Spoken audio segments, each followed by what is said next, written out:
Here is the review of Prasanna Vadanam movie. నాకైతే ఈ movie average అనిపించింది భయ్యా. ఎందుకు అలా అనిపించిందో ఈ రివ్యూలో మాట్లాడుకుందాం. ముందుగా స్టోరీ విషయానికి వస్తే, ఫేస్ బ్లైండ్నెస్తో బాధపడుతున్న ఒక వ్యక్తి ఒక హత్య జరుగుతుంటే చూశాడు.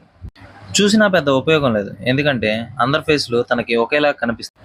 ఇంతకీ ఇతను ఆ హత్య చేసిన వ్యక్తిని కనిపెట్టాడా లేదా, వాళ్ళ బారి నుంచి ఇతను ఎలా కాపాడబడ్డాడు అనేది ఈ స్టోరీ. కాన్సెప్ట్ విషయానికి వస్తే ఇది చాలా మంచి సినిమా. ఎందుకంటే అలాంటి కాన్సెప్ట్తో మన తెలుగులో చాలా రేర్గా వస్తాయి సినిమాలు. హీరో క్యారెక్టర్ చాలా బాగా రాశారు, చాలా అద్భుతంగా ఉంటుంది క్యారెక్టర్. ఆ క్యారెక్టర్లో బాగా లీనమైపోయి యాక్ట్ చేశాడు మన సుహాస్. కాకపోతే సినిమాలో సీన్స్ చాలా బాగా లాగ్ అయిన ఫీలింగ్ కలుగుతుంది చాలాసేపు. అది ఒక్కటి భరిస్తే సినిమా బాగానే ఉంటుంది. ఆ ట్విస్ట్ అండ్ టర్న్స్ కూడా చాలా బాగుంటాయి. కాకపోతే అది తీసుకెళ్ళిన విధానమే బాగా లాగ్ అనిపిస్తూ ఉంటుంది చూసేటప్పుడు. అంతకుమించి సినిమా మాత్రం బ్రహ్మాండంగా ఉంది. ఆ క్లైమాక్స్ పొజిషన్స్ కూడా చాలా బాగున్నాయి, డిజైన్ చేశారు. కాకపోతే ఆ క్లైమాక్స్ ఎండింగే సరిగ్గా గీయలేదన్న ఫీలింగ్ కలుగుతుంది. ఇంటర్వెల్ సీన్ బాగుంటుంది.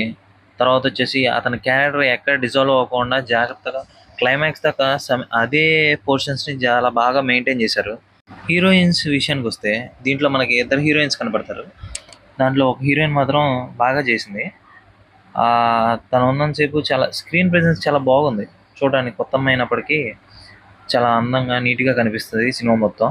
తర్వాత వచ్చేసి విలన్ రోల్లో ఇంకో హీరోయిన్ చేసింది. తను కూడా చాలా అద్భుతంగా చేసిందని చెప్పుకోవాలి.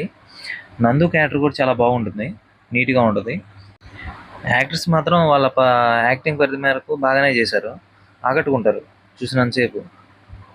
లవ్ స్టోరీ గట్టిగా హాఫ్ అన్ అవర్ దాకా ఉంటుంది. అది మాత్రం బోరింగ్ ఉంటుంది, నీట్గా కూల్గా వెళ్ళిపోద్ది అలాగా. డైరెక్టర్ కొత్తవాడైనప్పటికీ చాలా బాగానే హ్యాండిల్ చేశాడని చెప్పుకోవాలి. పూర్తి సినిమా దెబ్బ పెట్టకుండా కొంచెం బాగానే తీశాడు. మూవీ అయితే అసలు బాగాలేదని చెప్పను గైస్, అలాగని బాగుందని చెప్పను. యావరేజ్గా అనిపించింది నాకైతే సినిమా. ఖచ్చితంగా థియేటర్లోనే చూడండి, ప్రస్తుతానికి బాగానే ఆడుతుంది. ఉన్నట్లు ఇదే బాగుంది సినిమా.